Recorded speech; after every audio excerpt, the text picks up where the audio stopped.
Welcome to the journey of an aesthete, a comprehensive examination of all things aesthetic, the arts, the humanities, and what it means to be human. Laine. Hey there. Laine, it's great we can hear each other, right? There we go. There we go. Yeah. We're going to do an audio episode, I guess, because of technical difficulties, which maybe is power for the course, given your scholarship and your field of study. So welcome to Journey of an Aesthete podcast. It's such a joy to have you on our show. No problem. Thank you for having me. You're such an original thinker, and I guess you're noted for many things. You're at NYU, of course, but I think you're probably most known now for your book on Apple II, The Apple II Age, How the Computer Became Personal. Yes, and that's me. That's you. And I was really struck by so many things in this book. Now, I don't know about your influences. I mean, one of the things, themes that come to mind in this book are discontinuity and contingency. So there's almost a little bit of Foucault in the book, perhaps, or a little bit of a sense of that history is not this linear, deterministic endeavor when it comes to computers. But there's that abstract philosophic aspect to the book, which I appreciated. But there's also the stories of these people, like the print shop, the couple, and the mystery house, and all these different cultural subcultures and hobby horses and things. So I really, again, I'm an outsider. You're an insider. You're the tech expert in a sense and historian. Where would you like to begin in terms of describing really the culture of the 70s and 80s, and how it created or didn't create the present, or how the present was not what they expected? And I've said too much, but where would you like to start with all that? Well, first, thank you so much for that kind summary. You're probably the first interviewer who's name-checked Foucault to me, yeah. And that's a real delight. I've done a lot of kind of popular press interviews, and it's great that you could see that intellectual influence under the hood, right? Even though I'm never, because the book is written for a wide audience, I'm not explicitly unpacking my theoretical or historiographic influences, right. But Foucault really, I think for me, taught me, he was a huge influence to me in grad school, and really taught me that the way you approach a historical phenomena is to get past the idea to see everything as being part of a kind of chain of evolution, right? I mean, that's a really simplistic way of putting it, but you are searching for moments of discontinuity and contingency. I mean, the first thing I think the book sets out to explain to people is just how different the 1970s and 80s were in terms of why people, as I stated in the introduction, if we learn about the history of computing today, you would think that it was a foregone conclusion that personal computers were going to happen. We have been told over and over. Hold that thought. So you mean that they were going to be personal, like you hold it in your hand, or what you call the microcomputer, right? That it's kind of like the microcomputer, yeah. So there's a sense of sort of false inevitability or illusory post hoc or ad hoc. I don't know. Yeah. Kind of. I think so much of our technology discourse today is premised on this idea that it had to happen, that it was quote unquote inevitable, that of course this is where technology is going. Yeah. And what I am really trying to do in that book is show all of the ways that these were decision-making processes, that essentially that narrative of inevitability just isn't true. And it's also factually not true on the level of how many people owned computers. Computers were, frankly, as household objects, just not that popular in the 1980s. I think we have been given this impression that people saw them and they were like, oh my God, this will change my life. And that is actually not really what happened for most Americans. I mean, I'm going to be 56 in a few weeks, and I can tell you, no one gave a shit in a way to put it.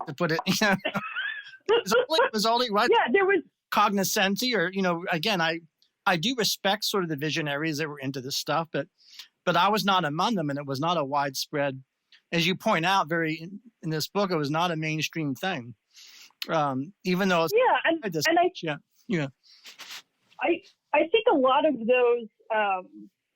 I think a lot of the people who have written computer history thus far, particularly around this time when computing really becomes commercialized, right? Mm-hmm. When it becomes an individual commodity, that the people who told that story are people who either were themselves those visionaries, right, or they were people really invested in participating in the industry, right? They have a personal historical investment in the idea that they were there, mm-hmm, that they were present when history was happening. Right. And so they have written these stories as if it was an inevitability, as if we all saw this coming. Yeah. And it's like, no, that was your POV.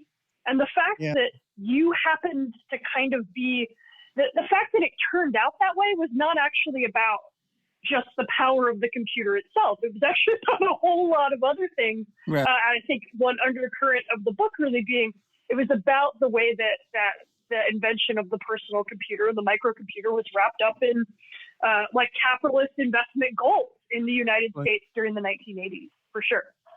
So do you feel, I mean, you don't get into this kind of jargon in your book because it's not a work of political history primarily, nor political philosophy. You don't mention neoliberalism, although maybe in part your story is about one of the effects of that, right? That regime, wouldn't you say? Because especially the 1980s, the Reagan era, and all that. Do you feel that played a role? Yeah, I think it's absolutely an undercurrent in the book. So, you're right. I don't get into. There was a lot of stuff this book needed to do, right? And I don't try to foremost situate it within a kind of political history, but I do talk a fair bit in the chapter about VisiCalc. I think that's where it's clearest, mm-hmm, that you have this spreadsheet software get invented at a moment of extreme anxiety in the American economy. Oh, yeah. So we have advertisements for VisiCalc that are directly responding to the oil crisis. Oh, yeah. Right. It's entirely tangled up in conversations about this kind of new cult of entrepreneurialism and things like that. And so while it is, the book's foremost goal was to really just say, sit down, everybody, here's how this happens, right? Right. There's a lot of kind of anecdotal assumptions about how the computer came into people's lives. And I really wanted to clean up and establish the foremost narrative on that subject in a way that was based in some kind of actual research, not in so-and-so I remember, right? Right. And so, I make a series of trade-offs in order to do that kind of close, it's a sort of almost an industrial history of an American business in a sense. Oh, that's interesting. So do you see your work as part of a larger scholarship of both sociology of business or or maybe a kind of a history of, history of technology, right? Or genealogy of technology, maybe, but maybe more apt. I don't know. Do you see it as part of? Yeah, I think there's, my background is kind of funny. I have, a degree in I have a PhD degree in cultural studies. Oh yeah. Which wasn't, but that was in the context of a department that had been a comparative literature department, right? And so most of the classes and most of my colleagues were busy comparing, Russian and French films. That's right. And I was trying to understand something about video games, right? Video games, right? And I was trying to, and so the conferences and the intellectual communities I wound up being attracted to were the history of technology, the history of computing, but I was trying to bring, I would say, a media studies lens to those things, which meant I had a stronger interest in political economy. Right. And of course. And I didn't do you think there's kind of a history of capitalism vibes kind of going on within the book? Very interested in Stuart Hall, I would imagine, and people like him, and as much as Neil Postman's and the McLuhans and all those folks. Yes, well read and all of that. There's also a subfield in media history that was very in vogue when I was a graduate student. I think it's kind of still kicks around, but it's called media archaeology. Oh yeah, and that's a kind of that's basically media historians trying to produce non-progressivist histories of media technology. And there's a whole kind of internal discipline about this. This was super in vogue in 2011, 2012. I took a graduate class in it when I was in my PhD. It's not as popular, but I would say it's generally entered the kind of intellectual or academic lexicon as a term for an interest in histories of technology, and particularly media that aren't focused on progress narratives. There's a real attention to things like failed media, lost media, imaginary media. And that was kind of there's a lot of Foucault underwriting that conversation, and that was sort of the intellectual tradition I was coming out of. And so I was borrowing a lot, particularly in my graduate work. I was feeding a lot on that. And I think that what I managed to do in the Apple II age is take those kind of historical poetics, if you will, and really apply them to a set of very solid cases. Well, yeah, but you also, you're doing that, but also there's a lot of aesthetics and discussion of aesthetics in this book. Of course, I mean, that the notorious or iconic Apple II, that 70s ad, right, of the woman in the kitchen and the computer, the colors of that's kind of very, right, it's very emblematic of that era of 1970, was it 77 or, I don't know, something. Yeah, 77. 77, yeah, and that's very much it's very much of its era and its time, and so there's an aesthetic dimension, of course, too, right, with that. I don't want to lose sight of some of the interesting stories you have in here. So where did you want to start? Did you want to talk about the print shop and the two men behind that, or the mystery house? And there's so many interesting, I guess, narratives. I mean, I always think the host knows best what their audience would be interested in. So I leave the choice to you. I'm happy to talk about any of it. Well, I mean, both. I mean, mystery house and print shop. I mean, these are, I didn't know about any of this before reading this book. I didn't know about so reading it, I'm reading about the print shop and looking at their choice of fonts, and it's a really, the style of it is very much, again, of its era. And it's something I remember from those years. And it seems so far apart from the present. It seems to have very little relationship to computing things today, right? I mean, one difference, of course, is the homespun quality, or kind of the you know what I mean? Kind of a, it's not, I don't know, it's just DIY, but kind of, it's very much about them as human beings, and doing something in their kitchen or in their home, making something, right? It's like almost a craft aspect to it. And it does seem far apart from the more impersonal thing that I guess we all have now, right? And so you probably have a lot to say about that, I would imagine. So the print shop is the focus of the book's 6th chapter, I believe. I'm trying to remember.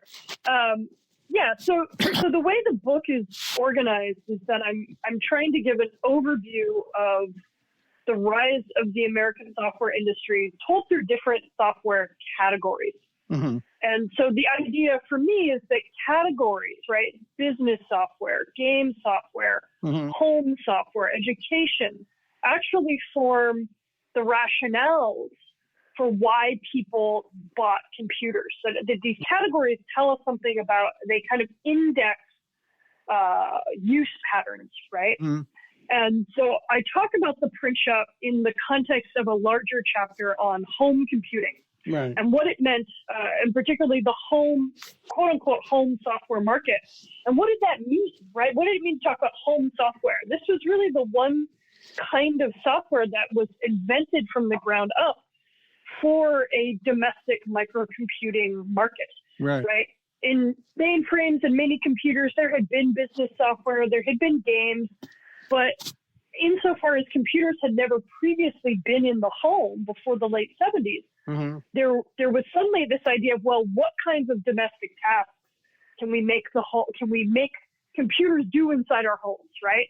And this is a really fascinating chapter where people are really struggling to understand what is the usability of a computer in your house, right? Why should we want to get into these, and a lot of the early attempts to make software for quote unquote home computing was this idea that you would just digitize everyday domestic tasks.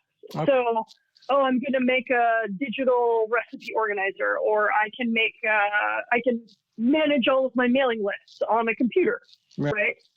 I can keep my address book on a computer, things like that. Or event planning, or event planning and family dates and things like that, or whatever, or social register. Totally, right? There was all sorts of the idea was basically take something that people do with pen and paper and put it on a computer. And this is not actually a very compelling reason to own a computer. Right. And there was a lot of debate within the software industry about what they needed to invent to try and to get people to buy computers for their home. Right. Because basically, unless you needed a word processor or you needed a spreadsheet, there was no reason you had to have a computer. And everyone was really kind of scratching their heads about, well, what's the killer home app? If every business needs VisiCalc, what's the thing that every home needs? And the reason I wanted to talk about the print shop is that the print shop, it wound up being the most unexpected answer to that question. Right. So the print shop is a somewhat infamous piece of software. If you went to school in the 80s, the early 90s, you probably remember it was this software that allowed you to make banners and greeting cards and signs using a dot matrix printer and an Apple computer, right? It allowed you to just print them out. And, a lot of people of my generation, I would say the elder millennial, the youngest of the Gen X, remember this very distinctly, right? They have a lot of sense memory because this program was everywhere. There was an Apple computer in the school system. There was this program. And so, but it was probably the best-selling piece of home. It was the best-selling piece of home software in America in the 1980s, and no one had ever written about it, right? I could only find a few traces of any kind of research on this, and I was like, this is so weird, right? And so my goal, the first thing I tried to do was track these guys down. Like their names are on the box, like Marty Kahn and David Balsam. Yeah. And it took me quite a while, but through a weird chain of events, I was able to get in touch with, first, I actually managed it first by tracking down a guy who had programmed with them, a man named Corey Kosek, and he still was in touch with David. And I had tried all sorts of other ways to get in touch with them. But yeah, I was the first person to track these guys down in like 30 years and get them to have like a Zoom call with me. Right. And this phenomenal story unfolds where it turns out that they were like a gay male couple in the early 1980s. They were living together, trying to, Marty worked for a company called Broderbund, which was probably the second biggest home software publisher in the country, at the independent home software publisher in the country at the time. Yeah. And they were watching everyone else around them get rich. Oh yeah. And they were like, well, we want to get rich, like they, they were in San Francisco. It was kind of the way things were done. Well, so they looked around. They don't want to be. They don't. What about us? Don't leave us out, kind of thing. And that's beautiful. I mean, it's one of the beautiful parts of your book. But go ahead. Yes. Yeah. So Marty had a lot of skills in kind of developing graphics. He actually kind of had a stint as he played around making his own graphical art. So he would render these like 3D and these kind of 3D almost volumetric forms on his at a previous job. He had worked as a graphics guy, and so he made his own digital art. He actually made a coloring book in the early 1980s. He sent me a copy of it that was just like it was just pictures of these like they basically looked like wireframes of 3D objects. He had tried selling that. And so he had a lot of graphical chops. He really understood how to get things both to render on a screen, but also how to print out, which is really two different processes. The way things look on a screen is often not how they would print. And that has to do with the complexity between, the way you're seeing something on the screen versus how it's kind of getting mapped out in ink on a printer at that time. And, they played around with a bunch of different ideas. And they wanted something that would be really, I think, kind of both creative, but also sort of interactive about drawing people together, right? And so this is one of the first places that this story kind of contradicts the way we think people used computers, which was that they initially thought of it as a kind of greeting card program, that you would make greeting cards for, friends and family on floppy disks to give them out.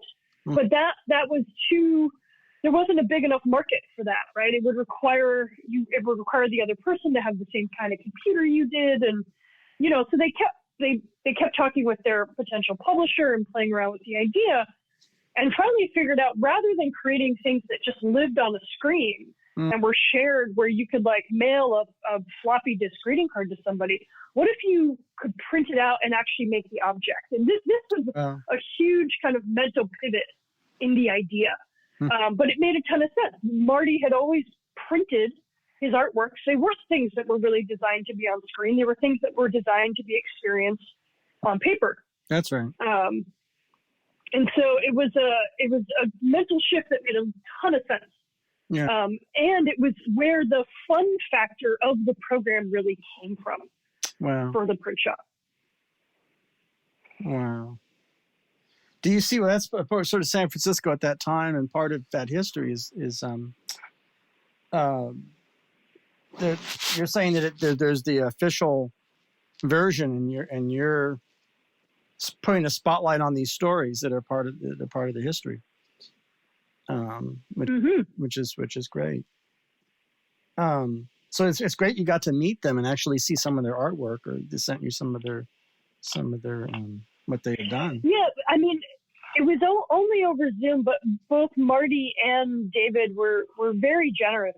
Marty went and he had a big binder he had saved of all of his he had the original prototype that they had first ever created.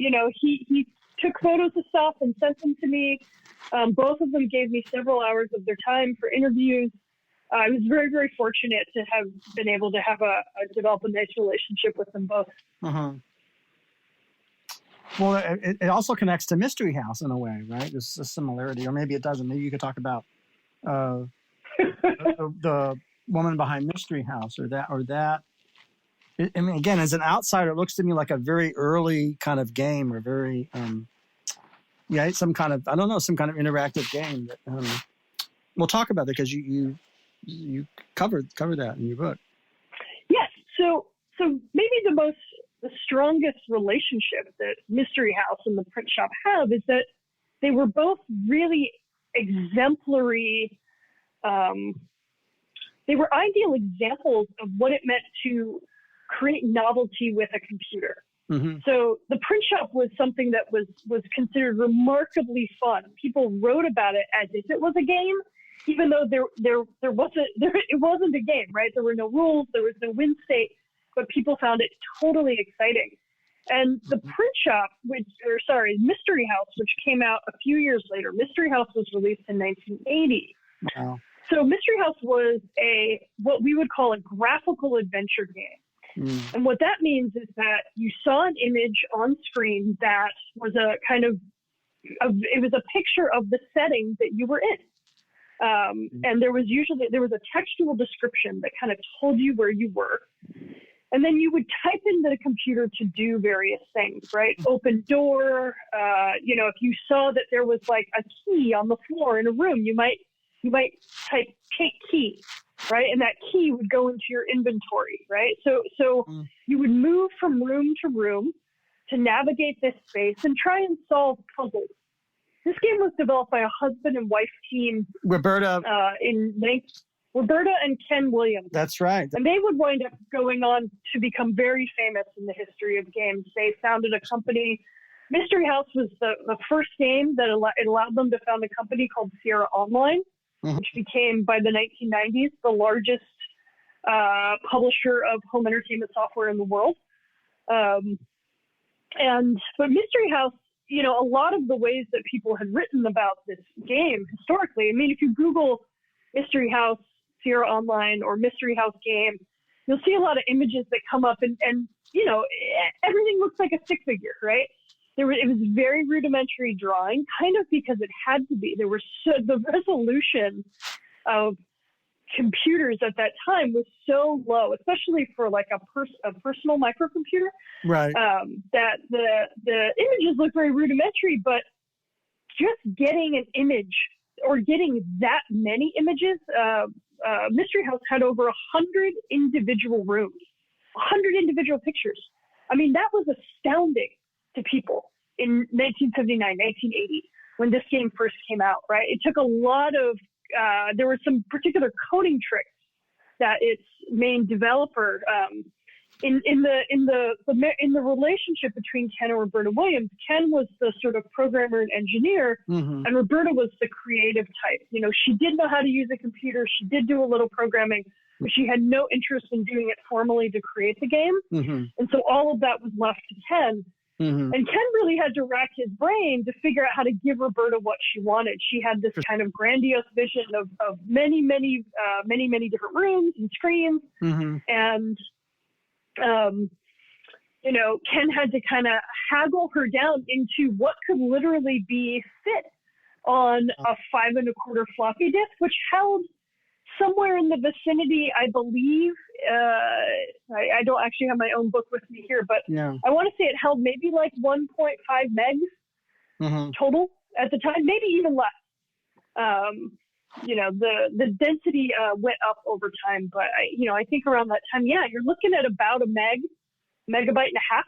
Okay. I mean, that's not even an MP3 is bigger than that. Yeah. In terms of like the data size on a piece of as an object you have to store, right? Right.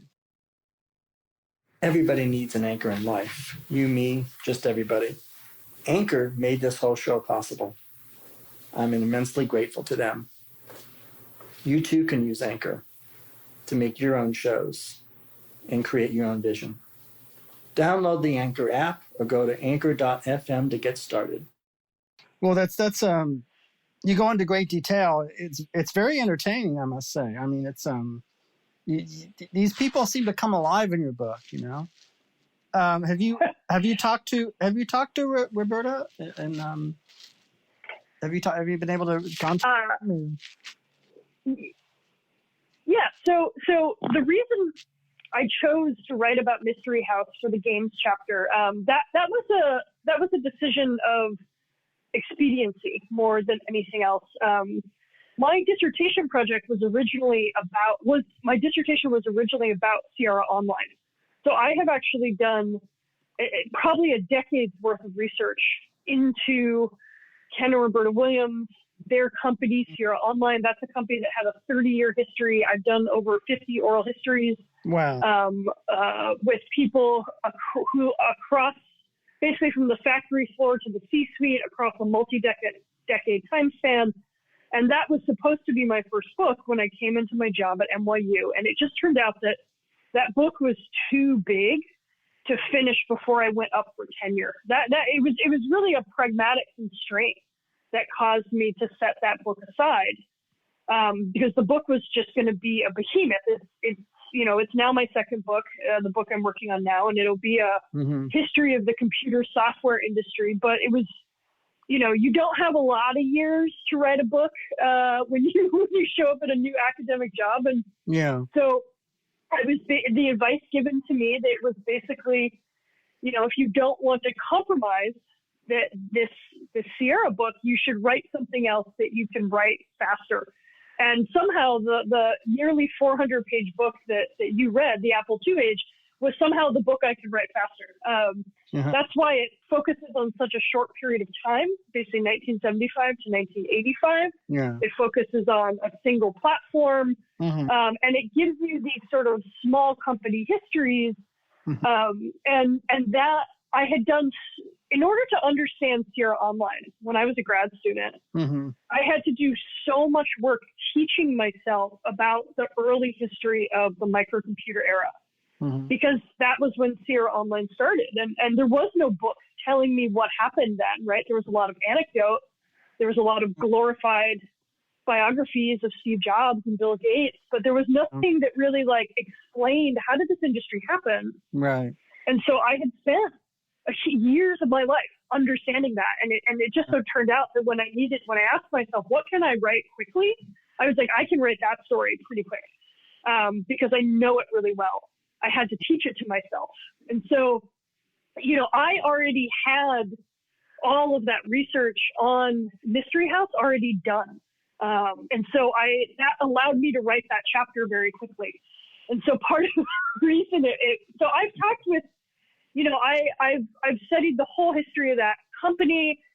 Ken and Roberta were two of the last people I talked to, and that was a strategic decision. I really felt that, I felt that when you're talking about a business of that scale, of that size, Sierra employed hundreds of people, that the people at the top actually kind of know the least about what's happening, more than a step or two down from them. That you want to understand what's really going on the production level. The CEO can't tell you that, right? You have to go talk to the people who are actually doing that work. Right. And so I did get a lot of that information about the making of the first game, the early founding of the company from talking to Ken and Roberta. But yeah, in terms of the bigger project, I sort of deprioritized them because I felt like there was too much of that narrative was in a certain sense, they told that story so many times. I was pretty sure I wasn't going to get anything I hadn't already heard. But with the Mystery House story, there was a few things where I just kind of asked the right questions, and a whole bunch of stuff came out that no one had ever heard before, because no one had just asked how did Ken and Roberta work together? It's she doesn't program, he doesn't care about games. How did these two people make a game together? Right. And it turns out there was a whole detailed explanation for how that happened. No one had ever discussed. Because these really, I think so often, especially in games, game history is so focused on protecting an imaginary idea of someone's genius than it is on really getting into what were these people really up to? What were they really? How was any of this actually working? Well, that's what your book is about. Your book is about what happened, in a sense, which is interesting given all the. The perceived debate in the popular culture, about a Foucaultian approach being somehow divorced from fact and research, right? Which is often the charge, right? wrong. Yes. The charge. Yes. Your book exhibits the opposite. That is actually what they used to say, nose to the grindstone, or research and a kind of fidelity to fact, I would say. And also these personalities, not just Roberta Williams, but also a Tom Snyder, and that's a whole not the famous Tom Snyder from television, but the educator Tom Snyder. And did you? And that's your education part of the book. What do you feel? Yeah. So what do you feel? Well, before getting into Tom Snyder per se and what he contributed, what do you feel are some of the other, I should say, misconceptions or false narratives that have been constructed since retroactively that people might want to consider adjusting as they sit in front of their screens today in 2023, and they I mean, towards the end of the book, there's a wonderful moment where you ask questions, rhetorical questions to the reader. I think you say, are you better off? How do you feel about it? You know the moment I mean. I think it's in the epilogue, right? Yeah. Did everyone get what they wanted? I think is what I asked. Right. You know, was this all worth it? Right? Yeah, I don't know. It's a lot of humor in the book too. I should add, but but what is my question? What are some of the misconceptions or kind of adjustments that people could make to their idea of what is a computer, or like the computer, of course, doesn't have this essence that it is, right? People construct what it is and make choices, right? But it's what do you think about that in terms of as you think about not just your readers but also maybe how technology in general is discussed today, what people could use more of, maybe.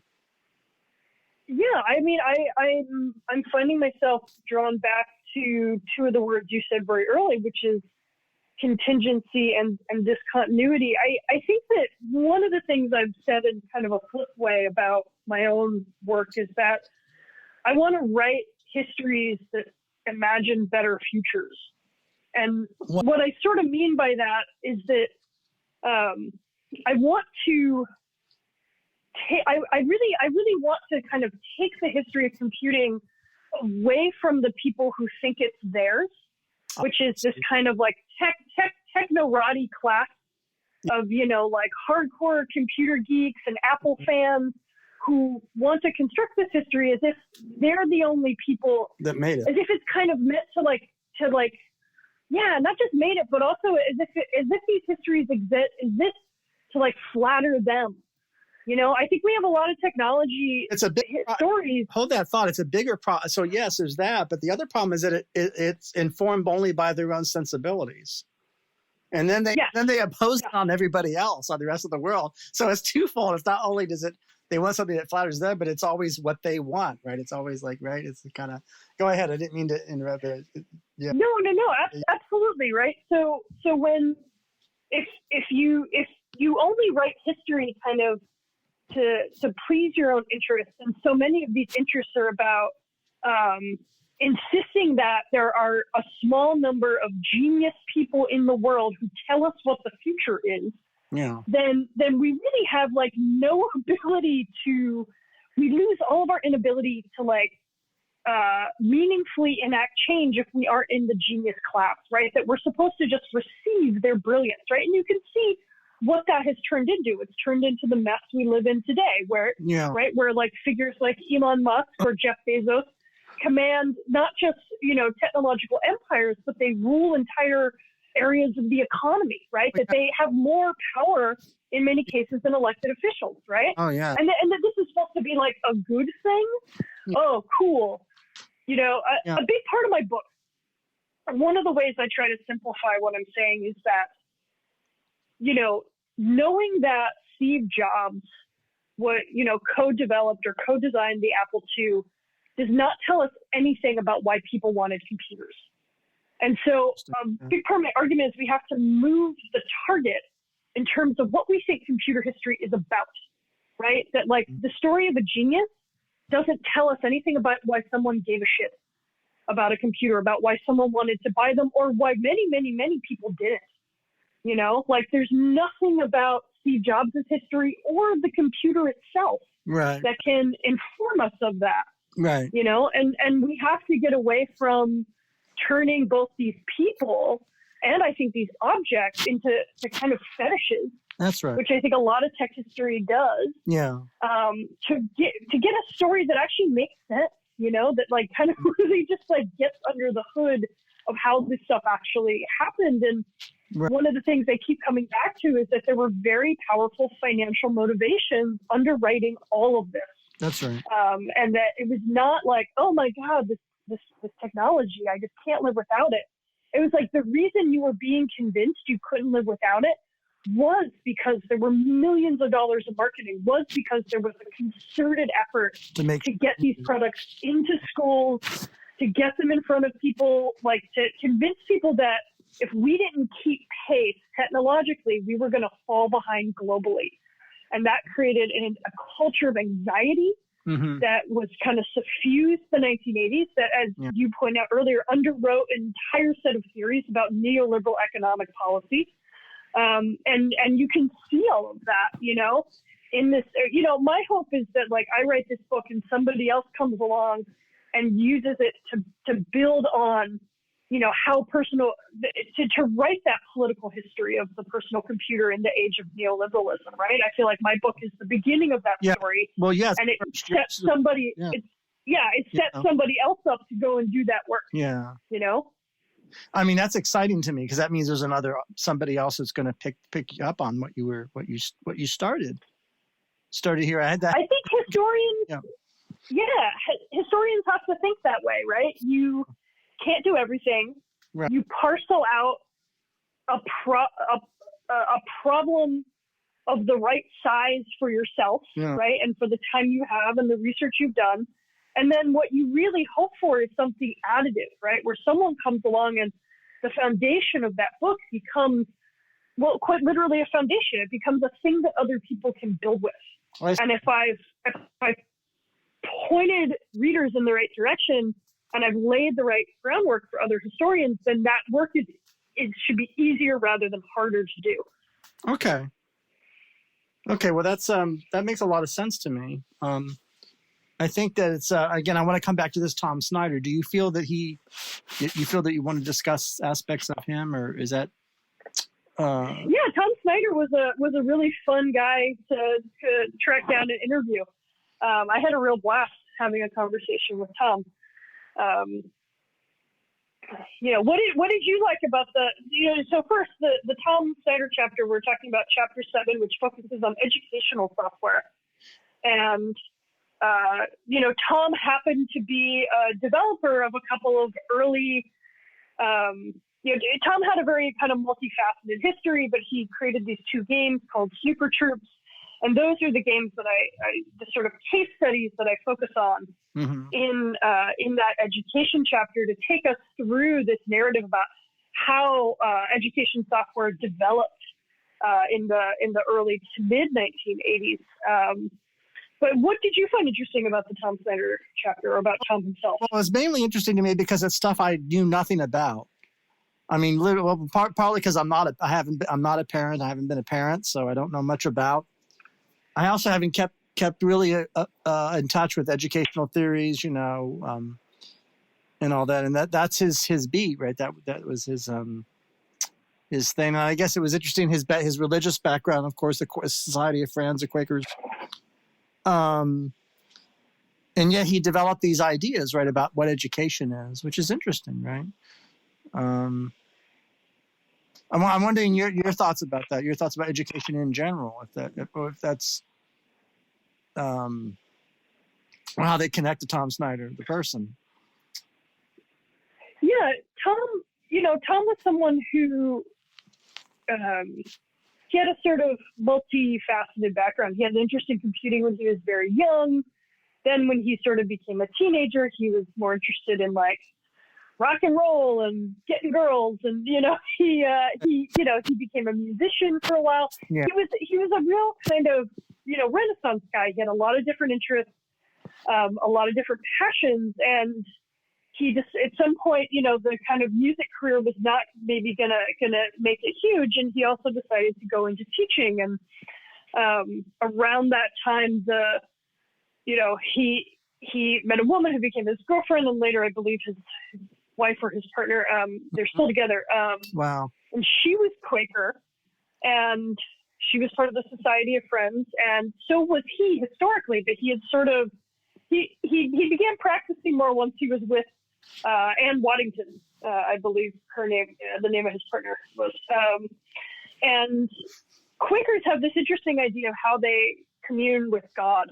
Mm-hmm. And it's this idea of consensus, right? It's this idea that the group is more powerful than the individual, that the group will come to ideas that the individual alone cannot. Mm-hmm. And when I was interviewing Tom and listening to him, he brought it up, right? Like he was self-aware that there was something about consensus modeling that really formed the basis of his pedagogic approach. Okay. So before he ever had a computer, he was doing these exercises in the classrooms that were very kind of gamey. So, and he was also building these kind of electromechanical devices that where children could get pieces of information, but then they had to share them with one another in order to learn something, right? In order to understand, it's kind of like the thought experiment, you know, everyone touches a different part of an elephant, but you can't tell that it's an elephant unless everyone kind of puts their head together, you know? Yeah. Right? Or communicates about what touching, about what, what part of Yes. Yeah, unless they communicate. So for him, it was really about watching the children interface together. And it was such a powerful idea because he, you know, a computer actually adapted quite easily into a situation like that because computers are information management machines. They allow you to manage a much wider array of information. But for Tom, it was so clear that like the computer was not actually supposed to be where the learning was happening.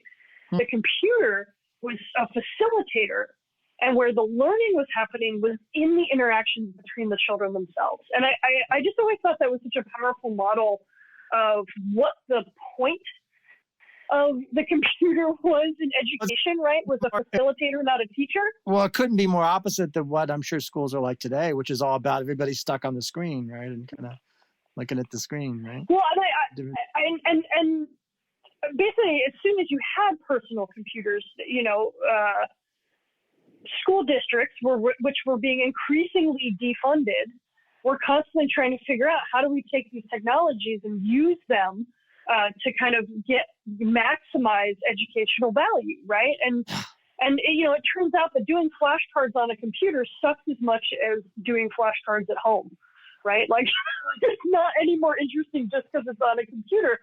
But there's a lot of fantasies that educators want to put onto technology. So there's actually a great tradition of historians of education who've written about things like this. I cite some of them in my book. There's Professor Victoria Kane, who writes about the history of screens in schools. Yeah. There's another professor, Katie Day Good, who has written about things like when projectors and slides first came into school systems and the kind of politics of vision, let's say, and also the technological hopes that got attached to these technologies as being able to kind of reinvigorate or reinvent the way education works. Yeah. I quote from it a bit at the end of the chapter, but Larry Cuban is someone, he wrote a book called Oversold and Underused Computers in the Classroom. And it's a very powerful indictment of how they really just got fed into a real sort of set of middle brow applications where no one really no one set up their environments well to really take advantage of what computing could do because everyone was busy just trying to get it to like work, you know, well, one, work, but also, you know, we just need to like improve our standardized testing scoring, right? They're trying to apply it to goals that themselves are kind of a little soul crushing. And so none of it ever really gets anywhere.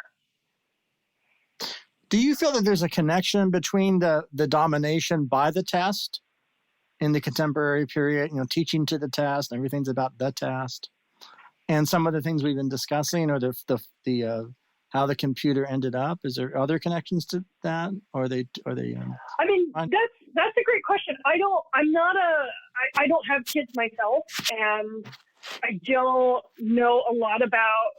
I know that kind of contemporary, you know, there's many ways that contemporary schooling works, and I don't know enough about like the role of standardized testing in education in order, I think, to quite approach that question, you know. Yeah. And because I teach college students, so it's sort of a different, it's sort of a different thing. I mean, I will say that like, we don't necessarily teach to a test, but I do get a lot of students who want to know, who want to be taught to a test. Like that's a thing that I very often encounter, right? Especially when you're dealing with like freshmen. Sure. I think there's this sort of, they come in with a set of expectations that about the kind of directness or obviousness or kind of one-to-oneness that a lecture should have to a future form of evaluation that I think colleges sort of intends to disrupt, but can be a little confusing, I think, when students first get there. Yeah. Well, there could be a shift possibly between their earlier experience and what a college, especially NYU is a very good university. That's probably I would see from afar NYU operating on the different strata than a lot of schools, but I don't know. I like you. You're from New York City originally, right? I'm not originally, but I have lived here now for, I think, cumulatively almost since about 2008. Yeah. So I'm almost coming up on my 15 years, Oh. So I think I get to call myself a New Yorker. Sure, of course. Yeah. Of course. Well, I mean, I was born in Manhattan in New York City in 67. I'm just wondering, how different generations see things or how, well, I mean, there's some, your book is it's not like a huge, 500-page doorstop book. It's very elegant. It's a medium-sized book, but there's so much in it. You managed to pack a lot of things into the volume. I'm just wondering, as we come upon closing to even good things come to an end, like this episode. But I'm wondering, any thoughts you have about where you see those possible futures that you would desire, or you talked about the future and analysis of the past and the narratives we construct and live by and believe in or not, and then the future. Any thoughts about that as far as technology or tech or what you think? All the top of. I mean, of course, it's a tough question, right? Because I think what I want is a future for technology that is dismantled from the idea that all technology applications have to forever inevitably produce increasing value. I think that I think one of the things my book demonstrates is the way that actually capital forces or commercial, particularly investment forces. So when it's not just this story of you have this moment in early computing where it's, someone makes a computer game in their home and they sell it in an ad in a magazine, and they're putting together all of, they're packaging up software disks and things like that in their kitchen and mailing it out. And there's a kind of cottage industry to it. Mm-hmm. And then what happens very, very quickly is that investment capital shows up. It's like somebody says, "Oh, I hear that there's money to be had here. Mm-hmm. What if we pumped you with 10 times the amount of capital you have, and see if we can get you to grow in a way that will produce more wealth for us, right? And of course, more wealth for you."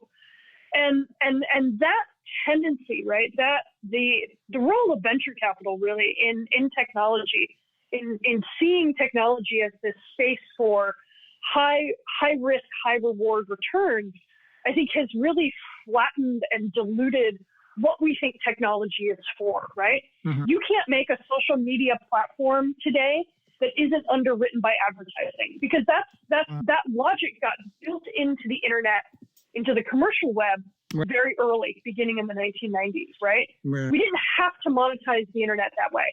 That was how it has happened. And there's a ton of social deficits that we're now paying the price for, including things like the fracturing of journalism, kind of surveillance, lack of privacy, constant data mining, right? All of it comes out of these kind of fateful decision. The decision that this thing doesn't just have to make money; it has to create inevitably increasing value for its shareholders, right? And this is where it is kind of a history of neoliberalism, right? Is that connected? And technology. I have a brief. Sorry, go ahead. I'm sorry. Well, is that connected to when scholars talk about increased quantification or the quantification of life? Is it related to that? Is that the term? Or sort of like the quantification of the self? I mean, I think that's one of the kind of, what we might call ideologies of all of this data gathering and surveillance. That it's I would say the logic is the same, though at a kind of, I think, technical and economic level, it happens a bit differently. But there is, at the end of the day, right, all of this data is being mined on us all the time. All of this information is being stripped out of our online behavior, all to just kind of figure out like which Doritos ad to serve us, on a website. Like it's really kind of fucking weird, at the end of the day, it's kind of just like ads all the way down, right? We have not, like, all of this technology is supposed to be so powerful, and we haven't invented a better way to make money from it than the idea that someone needs to blaze your eyeballs full of an advertisement, and that we need to find more and more places to put advertisements into. And this as a model, I would add to that, right? Like, well, no, that they invented ways to not make people money, to not pay people. So that's what a lot of the things going on now with the strike, the writer's strike, the director. I mean, that's all connected to that. So they've invented ways. Yeah, we make we gigify everything. We make all labor precarious, and we don't have to we don't have to pay for services, and we don't have to pay for, we don't have to treat people like employees. And it's just like this model that there's such I think a narrow, they still exist, but there is such a narrow scope for really great, software applications that aren't trying to have a multi-million-dollar valuation on the stock market. Mm-hmm. And that, I think there's so much stuff in that space that like does really good things for people. Mm-hmm. But once we get into this idea that these commercial decisions are inevitable, that they have to happen, mm-hmm. Which I think so many people are willing to concede as an argument. And I think a big point my book makes is like, no, I'm going to show you the steps for how this happened. Mm-hmm. And then the way everyone basically erased it out of their cultural memory by creating these kind of ex post facto rationalizations for why it happened. People went bust. People lost their business, not just their businesses, but their livelihoods, in order to make a very small number of companies richer and richer and richer. And I think like that's a bummer history for all of us. I think that does not do good things for us, like culturally and socially. And so I feel like if you can kind of undermine this idea that technology is just one roller coaster of a success story after another, or that the only people who are really a part of these stories are the inventors and investors who, even if a product goes down, they're still walking away with plenty of money and plenty of shares. Mm-hmm. That's just my part of the story, right? I give people new stories to tell about the origins of technology, and then others kind of take those histories and activate them toward the present, right? So I'm kind of one part of my own intellectual supply chain where it's like, I'm just going to feed you, new ways of thinking about this, and other people take those stories and they push them forward. Right? One person can't do all of it, but it's like, I'm very good at this part, and I can shovel this all day long, For sure. Well, Laine Nooney, you've done a great job in this book, and I really appreciate it. And I appreciate your generosity and patience with our tech troubles here and everything and all the rest of it. And thank you for bringing above all, for bringing a new dimension to history of these machines and this tech.